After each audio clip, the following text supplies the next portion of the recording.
ఉత్తరాంధ్రకు వరంగా నిలుస్తుంది అని భావించిన ఆఫ్షోర్ రిజర్వాయర్ ప్రాజెక్టు నిర్వాసితులకు మాత్రం శాపంగా మారిందా? పునరావాసం పేరుతో ఇల్లు కట్టించి కనీస మౌలిక వస్తువులు కల్పించడం మరచిపోయారా?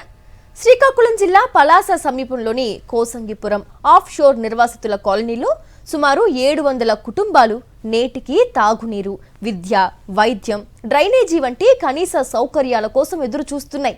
రిజర్వాయర్ కోసం భూసేకరణ చేసి 18 ఏళ్లు పూర్తయినా సమస్యలు మాత్రం అధికారులు పరిష్కరించలేకపోతున్నారు. దీంతో నిర్వాసితులు ఆవేదన వ్యక్తం చేస్తున్నారు. ఎంతో సదుద్దేశంతో రిజర్వాయర్కు భూములు అప్పగిస్తే తమకిచ్చే గౌరవం ఇదేనా అని ప్రశ్నిస్తున్నారు. కాంగ్రెస్ ప్రభుత్వ హయాంలో 2008లో ఎంతో ప్రతిష్టాత్మకంగా నిర్మించిన ఆఫ్షోర్ నిర్వాసితుల పునరావాస కాలనీ నేటికి సమస్యల సుడిగుండంలోనే చిక్కుకొని ఉంది. ఆఫ్షోర్ జలాశయం కోసం అప్పట్లో భూములిచ్చిన రైతులకు ప్రభుత్వం మొండి చేయి చూపించింది. నిర్వాసితులకు ఆధునిక హంగులతో లేఅవుట్ వేసి ఇస్తామన్న హామీ నేటికి అమలు చేయలేదు.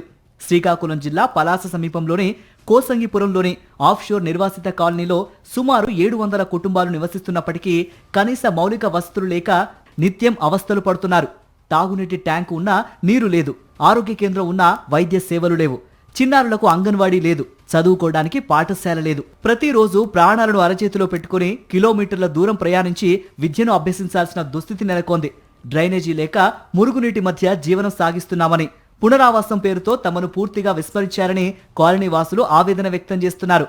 గుడి, కమ్యూనిటీ హాల్ వంటి సామాజిక అవసరాలకు సంబంధించిన సదుపాయాలు కూడా లేవని వాపోతున్నారు. అయితే ఉన్నావు కానీ నీరు సదుపాయం లేదు, కరెంట్ సదుపాయం లేదు, ఏది సదుపాయం లేదు, సరిగ్గా స్కూళ్ళు లేవు. హాస్పిటల్ సడన్ గా వెళ్ళాలంటే లోన్కి టౌన్కి వెళ్ళాలి, హైవే కసి. అదే బాబు, మాకు ఏ సౌకర్యము లేకంటే అక్కడ ఊరు కూలిపోయింది. ఇక్కడ ఉపాధి పని లేక ఏది లేక మాకు చాలా ఇబ్బందిలో పడిపోతున్నాము. హాస్పిటల్ కట్టిన సంవత్సరం లేదు, అది ఓపెనింగ్ కూడా లేదు. అంగన్వాడీ కూడా కట్టారు, ఇన్ని సంవత్సరం లేదు, ఓపెనింగ్ కూడా లేదు. గవర్నమెంట్ స్కూల్ కట్టారు, ఇన్ని సంవత్సరం లేదు, ఓపెనింగ్ కూడా లేదు. ఇక్కడ అలాంటి ఇబ్బందులు పడిపోతున్నాం. అక్కడ ఉపాధి పని ఉండింది, ఇక్కడ ఉపాధి పని కూడా లేదు. మీరు మా ఎంత దయించి ఇవన్నీ దృష్టిలో పెట్టి కొద్దిగా సహకరించి మాకు చేయండి. పలాస సమీపంలోని కోసంగిపురంలోని ఆఫ్షోర్ నిర్వాసితుల కాలనీలో మౌలిక వసతుల కొరత తీవ్రంగా వేధిస్తోంది. పాఠశాల లేక విద్యార్థులు ప్రతిరోజు కాశీబుగ్గకు వెళ్లి చదువుకోవాల్సి రావటం తల్లిదండ్రులను ఆందోళనకు గురిచేస్తోంది. పాఠశాలకు వెళ్లే క్రమంలో కోసంగిపురం బ్రిడ్జిని దాటాల్సి రావడంతో విద్యార్థుల భద్రత ప్రశ్నార్థకంగా మారిందని స్థానికులు చెబుతున్నారు. పిల్లలను ఆటోల్లో పంపేందుకు నెలకు 1000 రూపాయలు ఖర్చు చేయాల్సి వస్తోందని వాపోతున్నారు. వచ్చిన తర్వాత హాస్పిటల్ కట్టారు కానీ ఓపెన్ చేయలేదు. నెక్స్ట్ స్కూల్ లేవు, స్కూల్ సగంలో ఆగిపోయినాయి. సీసీ రోడ్లు అయ్యి కానీ ట్రైన్లు లేవు. దగ్గరలో ఉండి స్కూల్ ఉన్నప్పటికి కూడా పిల్లలు బ్రిడ్జి దాటి వెళ్ళవలసి వస్తుంది, ప్రమాదాలకు కూడా గురవ్వాల్సి వస్తుంది. వాటర్ ట్యాంక్ కట్టారు కానీ అది ట్యాంక్ ఓపెన్ చేయలేదు. వాటర్కి కూడా ఇబ్బందిగా ఉంది. ఎందుకంటే ఒక్కోసారి కరెంట్ లేని టైంలో బయటకు వెళ్ళాలంటే ఏదో చెరువుకి వెళ్ళాలనే దూరము. ఆ వాటరు ఈ హాస్పిటల్ అంది, స్కూల్ అంది మాకు ఇమీడియట్గా కావాలని కోరుతున్నాం. కట్టుండ్రు కానీ ఏటి సౌకర్యం ఏటి లేదు. హాస్టల్ కట్టేస్తుండ్రు, తలుపులు గిలుపులు అన్నీ అయినాయి, రంగులు వేసేస్తుండ్రు, అన్నీ అయిపోయినాయి. కానీ డాక్టర్ లేడు, ఎవరు లేరు.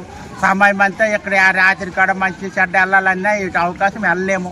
అట్టి పరిస్థితులు ఉంది. అంగన్వాడీ అంతా రవి లేవు, స్కూల్ ఓపెన్ లేదు. స్కూల్కి పంపించాలంటే ఈ బ్రిడ్జి కింద వెళ్ళడానికి భయం వేస్తుంది. ఇక్కడ పిల్లలకి గొప్ప ఇబ్బంది అయ్యింది. దూరభారం వెళ్తాను అందరు పిల్లలతో, గొప్ప ఇబ్బందిలాగా ఉంది ఇక్కడ. పునరావాసం అంటే కేవలం ఇల్లు నిర్మించి ఇవ్వడమే కాదని, జీవనానికి అవసరమైన తాగునీరు, విద్య, వైద్యం, పారిశుధ్యం, రవాణా వంటి మౌలిక సదుపాయాలు కల్పించాల్సిన బాధ్యత ప్రభుత్వానిదేనని కాలనీ వాసులు గుర్తు చేస్తున్నారు. ఎన్నిసార్లు అధికారులకు వినతి పత్రాలు ఇచ్చినా సమస్యలు పరిష్కారం కాలేదని వాపోతున్నారు.